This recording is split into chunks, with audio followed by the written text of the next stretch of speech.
So today we got to talk about Parnell Motley being snubbed, and all that's coming up after the bumper. Don't be cornering me. Hold up. Time. You gotta help me with that corner shit. What's up, kinfolk? It's RJ Young. I am not on a step mill. Consider hitting the like and subscribe button because I upload video every single day. It's all college football related. Sports related, we have a good time. Today, we need to talk about Parnell Motley, who got snubbed by the NFL Combine. Motley told us on Twitter he did not receive an invitation to the underwear Olympics and said crazy. If he's upset, and I suspect that he has every right to be. Because Parnell Motley's resume speaks for himself. Also could have done with the underwear Olympics to raise his stock. Because I don't think that many people really understood just how big he was in Oklahoma's defensive turnaround in 2019. All of this credit is going to Alex Grinch when he was one of the guys that was on Mike Stoops' roster, part of Mike Stoops' personnel that bought into what Alex Grinch is doing and played outstanding football.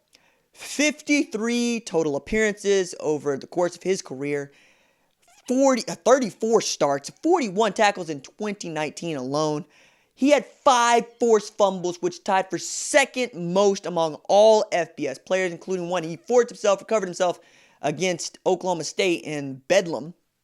He also was just Johnny on the spot. I mean, he doesn't get credit for an interception in a failed 2-point conversion against Iowa State, but he won that ball game for them. He came up big the last championship November, they get to say, hey, we don't really lose in the month of November. Well, you doggone came close a few times here. People forget that. If Taylor Cornelius doesn't short arm a pass to Tylan Wallace, they win Bedlam in 2018. And then we got Trey Brown talking about, nah, man, you didn't stop anything, all right? Parnell Motley was Mr. Air Traffic Control as a redshirt sophomore. I remember watching that kid and playing against Tulane, and that dude was everywhere picking off passes, and he looked the part coming out of the D.C. area. The DMV, which is on its come up, people are sleeping on it as a recruiting hotbed. I mean, Caleb Williams went to Gonzaga, Joseph Wette went to Gonzaga, of course, the number 3 rated 2020 player in the entire country, Brian Brzee, come out of Damascus, Maryland.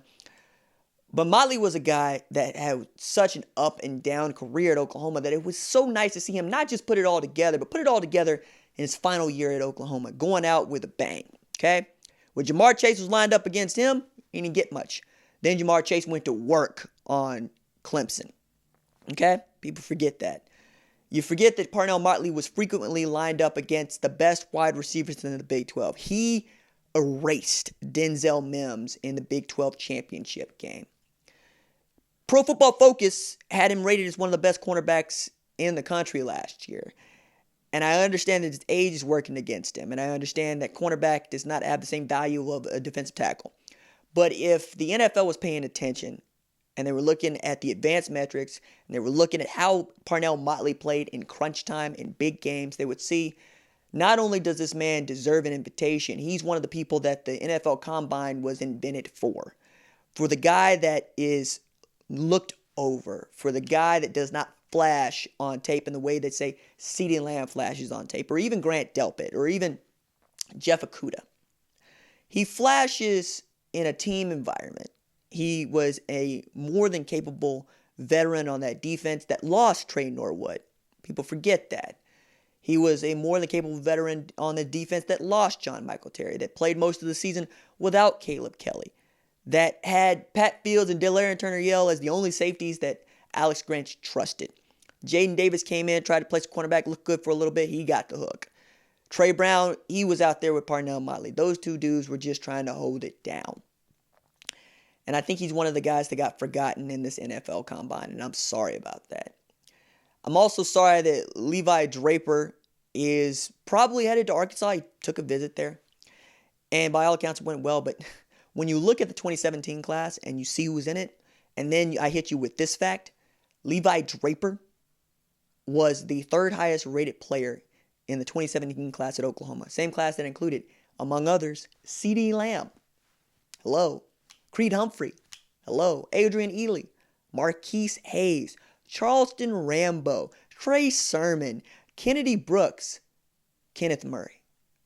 You go down the list of guys that are in that class, right? You're talking about just a couple that were rated more highly than Levi Draper. And if he does not injure his shoulder, we're probably talking about Levi Draper the way that we talk about Kenneth Murray, who could vault into the first round based entirely on what he does at the combine, what he does at pro day, because he's just that good. But Levi Draper was a better inside linebacker. He was a more instinctual inside linebacker. He had opportunities to go to Alabama, to go to Ohio State, to go to Georgia. And now he's going to graduate with 2 years of eligibility, skip right by Tulsa, who's going to miss on him twice now, and probably end up playing for Sam Pittman in the SEC West. And I hope he has an outstanding career there. And I hope he has 100 tackles in each of the next 2 seasons and he becomes a high draft pick. Because that's yet another guy that played on every team except the defense in crunch time situations, who gave his heart and soul to the university, who was trying to make it work, and for whatever reason just could not get on the field ahead of guys like Brian Meade, ahead of guys like Ryan Jones, who ended up transferring as well. Levi Draper is an outstanding player. He's an outstanding talent. Like Parnell Motley, it's a couple of guys that have every tool available to them to play in the NFL, which only has 1,696 players on the roster at any given time. Only a few of those guys get to play significant football. They make a practice squad. Maybe they got a chance to make an XFL franchise later on. But to look at Parnell Motley and to know that he's not going to get this chance to show out at the combine only seals for me that he's going to show out at his pro day. Parnell Motley's going to run fast in the 40. He's going to show great leaping ability in the vertical jump and the broad jump. He's going to shut down this wide receiver, that wide receiver, and he's going to make a way for himself in the NFL because he's just got it like that. I feel the same way about Levi Draper. I'm sad to know that both of those guys are not getting their just due, although I think that Levi Draper ended up at Arkansas and he goes and shows out.